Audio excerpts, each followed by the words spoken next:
Hi friends, आपन जदि चुट्टी झड़ुची, रूपी समस्या, चुट्टी न बढ़ुची, सबु समस्या को मात्र 3 दिन दूर करंतु मात्र एही गोटे उपाय रे।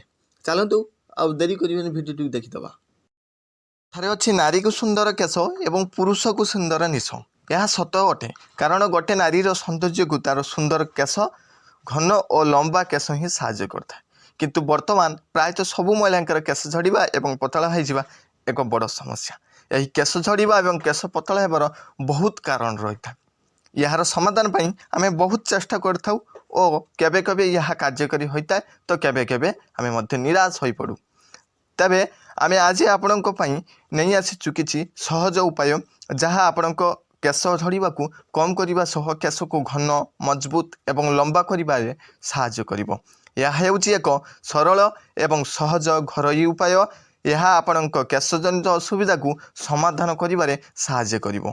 तबे आज आमे आपणक एक सरल घरोई उपाय जणैबु, जहाँकि आपणकर समस्त प्रकार केशजनित समस्या तथा केश झड़िबा, अधारू छिंडिबा, पतला हेबा आदि समस्या को चुटकी समाधान करने सह आपको लंबा, घन, सुंदर केश बनइबारे मध्य साहाय्य करिवो। को प्रस्तुत करने पई आवश्यक सामग्री गुड़िक होउछि 1 एलोवेरा जेल, 2 दही, 3 महू, 4 नड़िया तेल। प्रस्तुत करिबार प्रणाली।